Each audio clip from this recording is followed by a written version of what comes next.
Good afternoon. On this 21st day in the month of March, I stand here representing the 13,000 amazing students of St. Landry Parish. The year of 2020 introduced us to a pandemic, and it was a roller coaster ride. Our parish decided on virtual learning and handed out Chromebooks and hotspots to all kids. The execution of virtual learning in our parish was very difficult due to many students living in rural areas.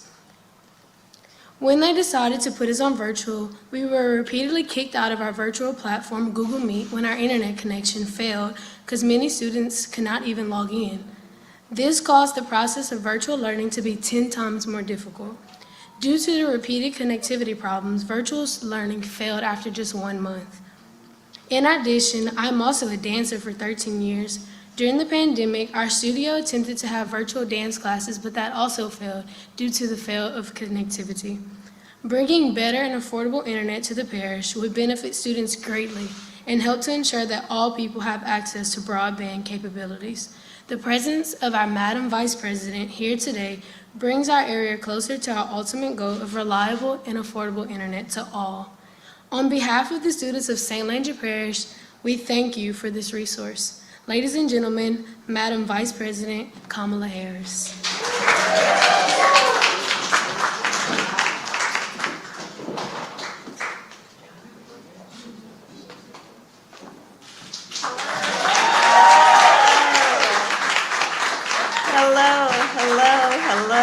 Hello.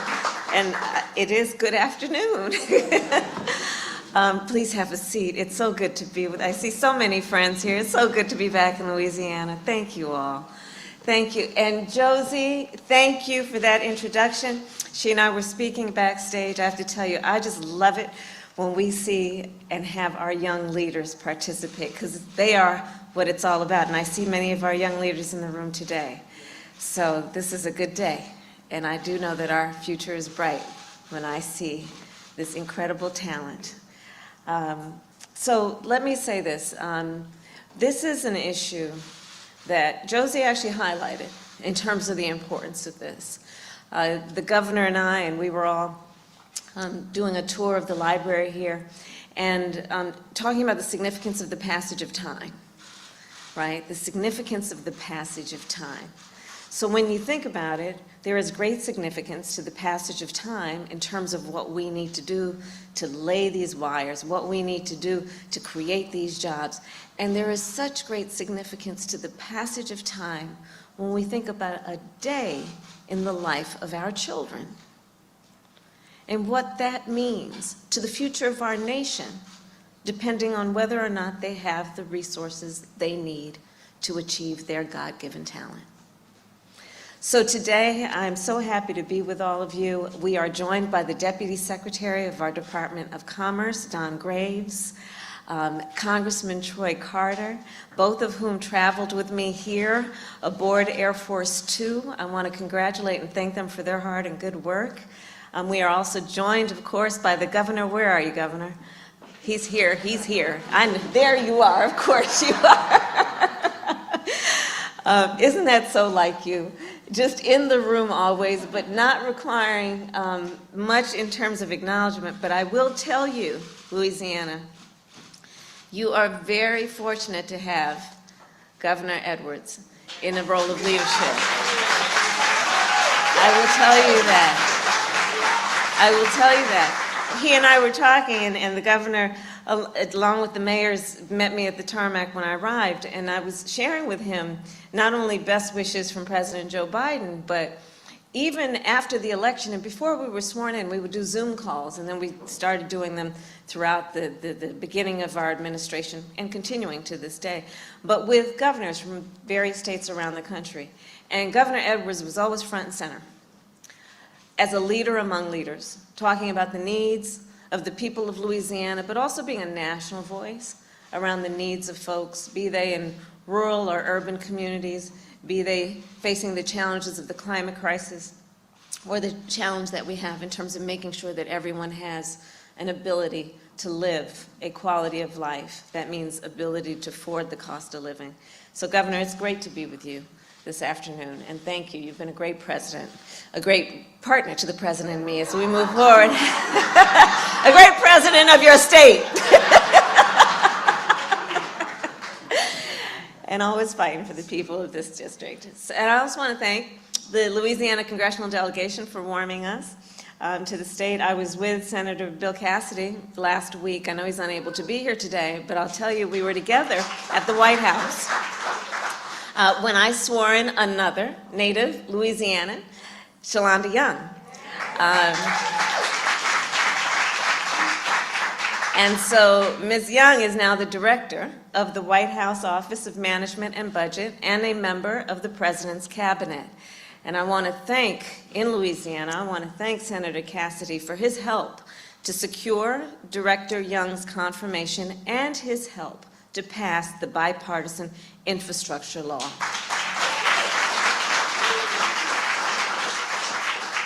And today I am proud to focus on how much we have all accomplished when we work together.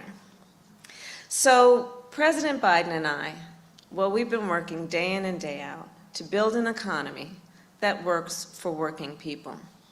An economy in which every person has what they need to get ahead and to thrive. High-speed broadband internet is critical to that effort. In the 21st century, high-speed internet is a necessity, full stop. It is a necessity. And so much of our world, if we think about it, has moved online.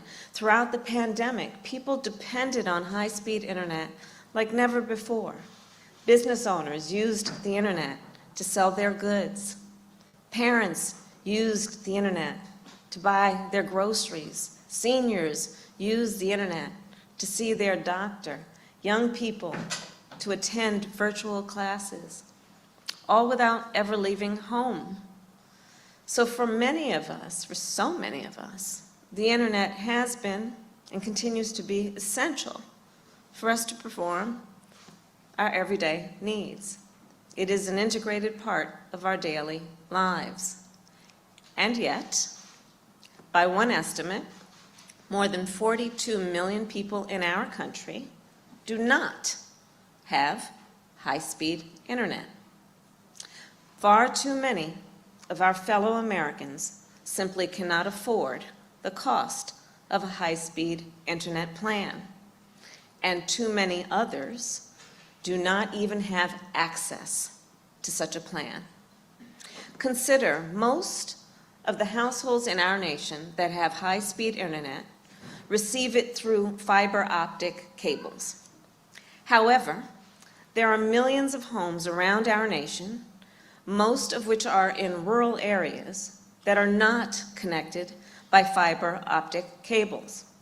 That means those households have to rely on satellite internet or dial-up plans, which are often slower, less reliable, and more expensive. Or it means they have to go without access to the internet altogether. And this community, which is why I am here, is all too familiar with these challenges, though this is a community that is filled with extraordinary leaders. 30% of the households here in St. Landry Parish do not have high-speed internet. Around our country, then, including here, that means students are sitting in fast food restaurant parking lots, doing their homework over public Wi-Fi, because that is the only place they can receive access.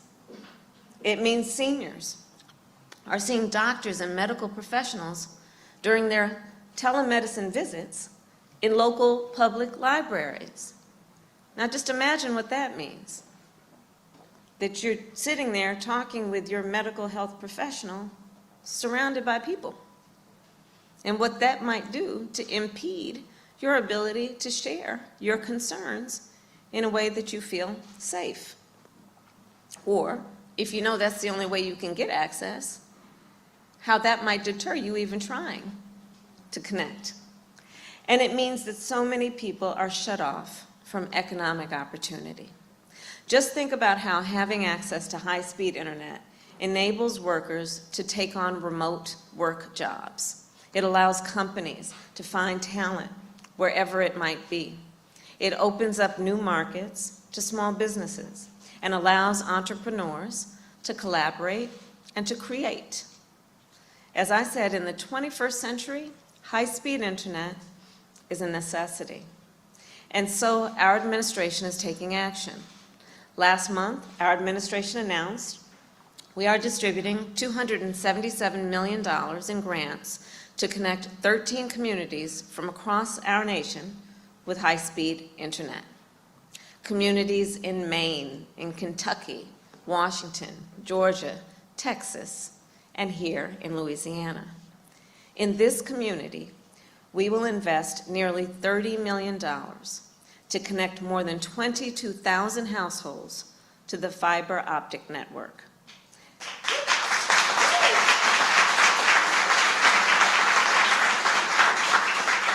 And our Commerce Department, led by Secretary Raimondo and represented here through the leadership of Deputy Secretary Graves, has done an outstanding job distributing this money to the places that need it the most.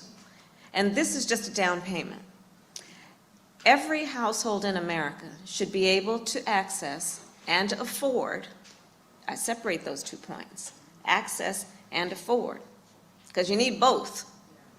You need to lay down the fiber, but you also need to be able to pay for it and afford it. So these both are priorities for our administration. And that is why, through the bipartisan infrastructure law, we invested $65 billion to expand and modernize our nation's broadband infrastructure. We will lay thousands of miles of fiber optic cable and will help millions of households lower their monthly internet bill. Thanks to this law, 1 in 4 American households is eligible to receive a discount on their monthly internet bill of $30 per month, or $75 per month for those living on tribal lands. So far, with this discount, we have helped lower the cost of living for more than 10 million households, and more are signing up every day. And that is just part of the good being done by the bipartisan infrastructure law. And again, I want to thank the governor for his early conversations with us about what states like Louisiana need. For example, tomorrow, I know Louisiana may experience another severe and substantial storm. In recent years, so many communities around our nation have been damaged by storms and floods. Well, our administration is committed to helping all communities to prepare for, to respond to, and to recover from extreme weather. So as part of that commitment today, we are announcing $60 million from the bipartisan infrastructure law will be made available to help communities build flood resilience. And $40 million of that funding will be spent right here in Louisiana.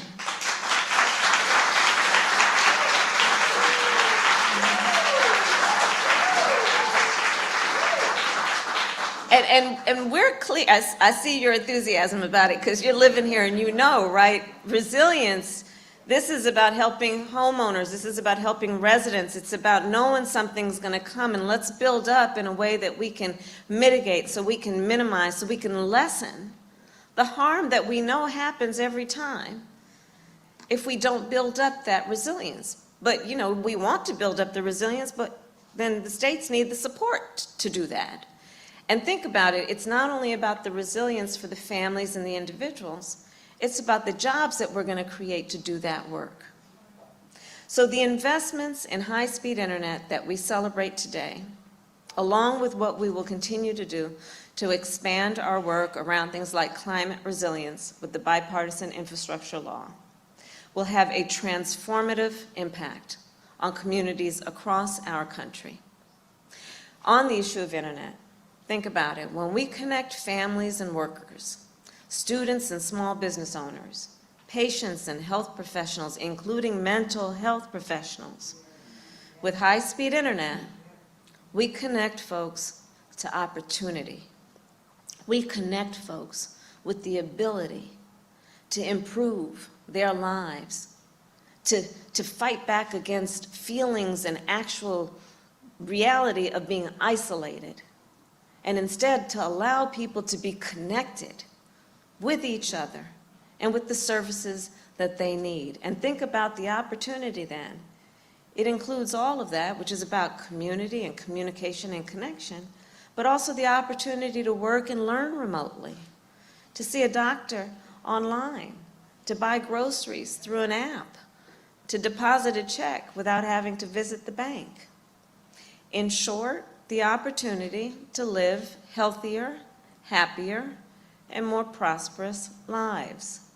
This is what so much of our administration's work comes down to, fighting to make sure every person, no matter where they start, no matter how much money they have in their bank account, that they have the opportunity to succeed, to achieve their God-given potential, in particular when it comes to our children. So we are fighting to make sure that this opportunity extends to all people in our country, regardless of where they live. You know, there's so much of what we have achieved together on many levels, but with this bipartisan infrastructure law, that is based on our collective ability to see what is possible, to see what can be, unburdened by what has been, to reject the notion that the way things have always been has to be the way things will continue to be. That's the work we are doing together. And as I said to the governor and the congressman, we can't do this work at the national level out of Washington, D.C., the president and I, we can't do this work were it not for you here in the community, in local government and state government, creating the foundation so that we can come in and say, Governor, here's a check. Spend it wisely, which is what I know you will do. So it's good to be with everyone this afternoon, and thank you for the warm welcome back. Thank you.